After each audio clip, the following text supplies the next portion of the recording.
रागी के श्रोता। रागी में गाने की तीव्र इच्छा थी। वह चाहता था कि जब वह गाए तब सब उसका गाना सुने। परंतु जब वह गाता तो बड़े लोग उसे गालियां देते थे, छोटे रोते थे, उसकी उम्र के लोग भाग जाते थे। रागी की दादी बहुत अच्छा गाती थी। रागी ने उससे विनती की, मुझे भी गाना सिखाओ।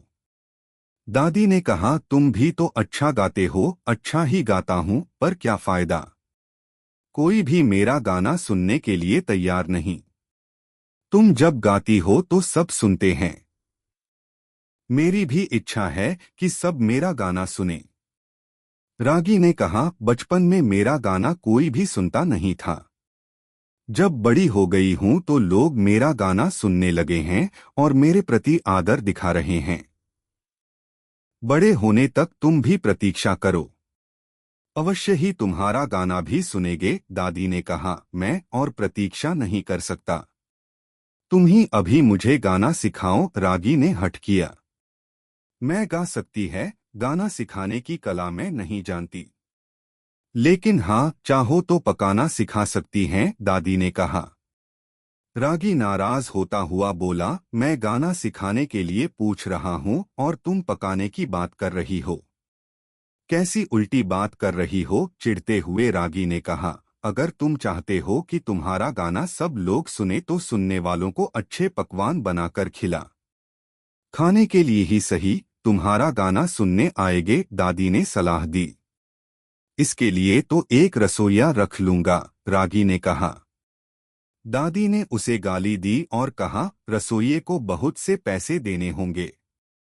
यह तो एक दो की बात नहीं, जिंदगी भर तुम्हें रसोई बनानी पड़ेगी ना, दादी ने कहा। दादी के कहने पर उसने रसोई का काम अपने 15वें साल में सीख लिया। शीघ्र ही पाकशास्त्र में वह प्रवीण हुआ।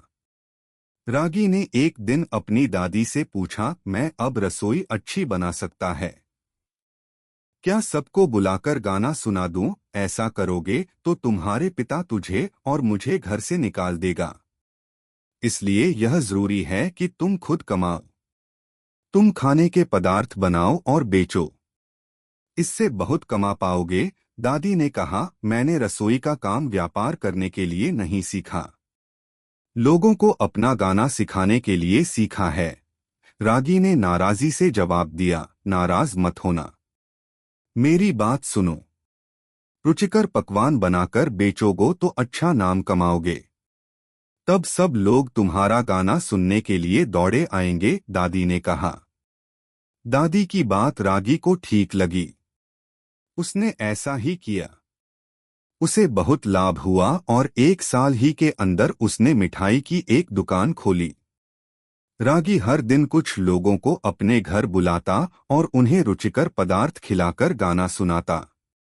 पहले लोग उत्साह से आते थे, लेकिन बाद लोग देरी से आते और खाकर चले जाते। कुछ लोग गाना सुनने के बहाने आते और मिठाइयाँ खाते थे। कुछ और लोग देरी से आते और खाते ही चले जाते थे।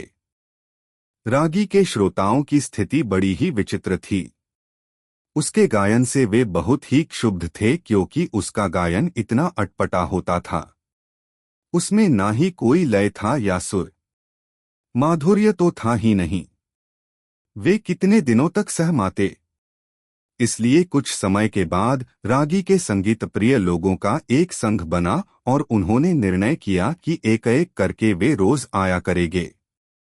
जिस दिन जो एकमात्र व्यक्ति आता, उस दिन उसकी हालत ही बहुत विचित्र होती थी। उसकी हालत उस चक्रपुरवासी जैसी थी जिसे बकासुर के पास जाना पड़ता था। उसे लगता मानो एक खरगोश एक शेर के पास जा रहा हो। बिना गए वह चुप बैठ भी नहीं सकता था, क्योंकि रागी के बनाए हुए पकवान इतने स्वादिष्ट होते थे। उसके श्रोताओं ने जो निर्णय लिया, इसका पता रागी को लग गया। उसको निराश पाकर दादी ने कहा, जो भी हो, उन्हें तुम्हारा गाना सुनना है। तुम एक काम करो, भविष्य में रोज ना गाकर हफ्ते में एक बार गाओ और सुनाओ। उनसे कहना कि यह भक्ति का गीत है, भगवान का नाम लेने पर सब आएंगे। गाना खत्म होने के बाद प्रसाद खिलाओ। यो अपने मन की इच्छा पूरी करो। वे भगवान का प्रसाद भी खाएंगे और तुम्हारा गाना भी सुनेंगे। कुछ दिनों तक इस कार्यक्रम में वह कामयाब रहा। फिर वही पुरानी बात, लोगों का आना बंद हो गया। दादी का यह उपाय भी अधिक समय तक काम नहीं आया। कारण पूछा तो लोगों ने बताया कि भगवान में हमें विश्वास नहीं है, हम नास्तिक हैं। रागी बहुत ही निराश हुआ। तब दादी ने उससे कहा, तुम कमाल के रसोइये हो, कब तक इस गांव में सड़ते रहोगे?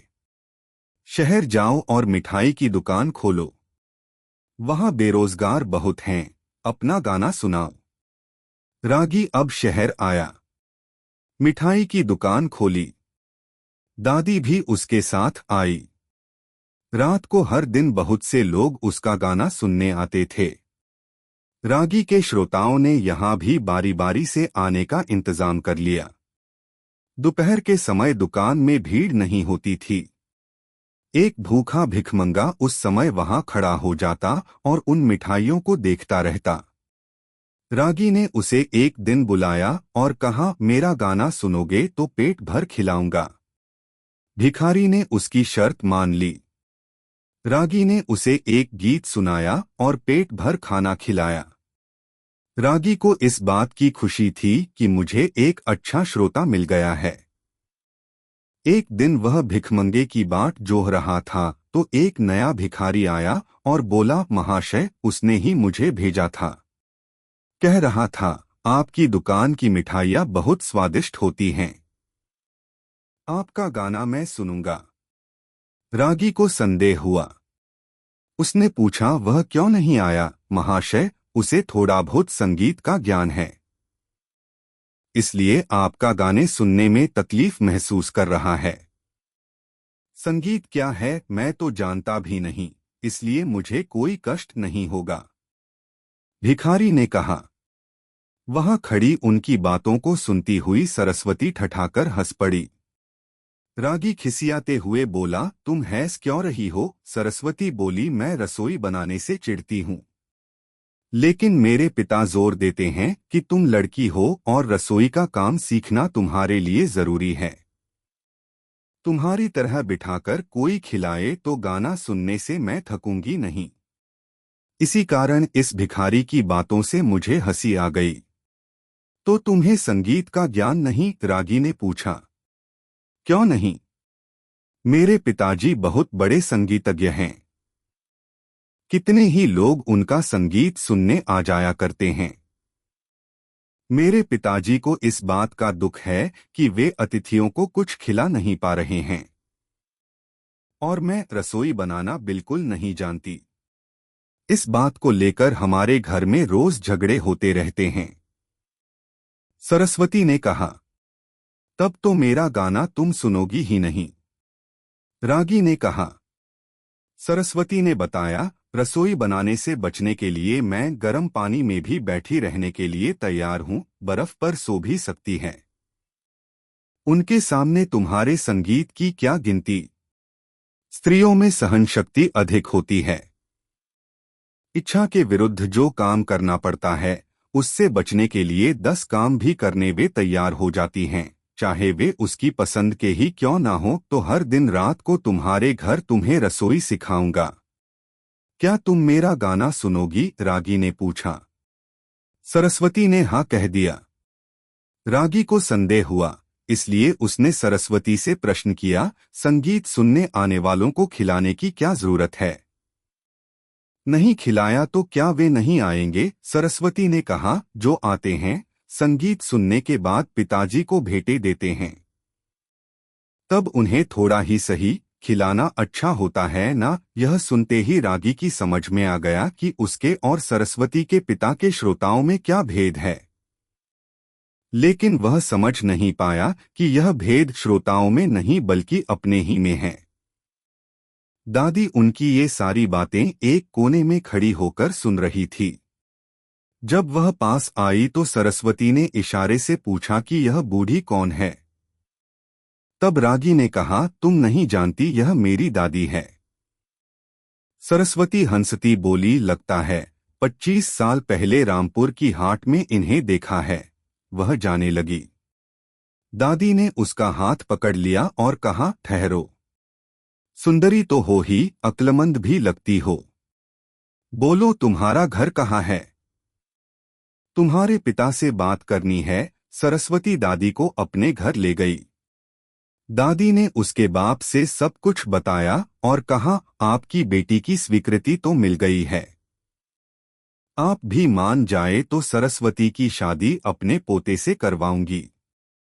सब कुछ होते हुए भी एक लड़की का रसोई बनाने से अनभिज्ञ रहना शरीर के किसी एक अंग से वंचित होने के समान है। आपने ठीक कहा। उसकी शादी पर मुझे कोई आपत्ति नहीं। मेरी बेटी भी रसोई के काम से बच जाएगी। आपके बेटे को भी उसका संगीत सुनने के लिए जीवन पर्यंत एक श्रोता मिलेगा। सरस्वती का पिता खुश होता बोला। इस प्रकार रागी और सरस्वती की समस्या का हल हो गया। दोनों आनंद से रहने लगे।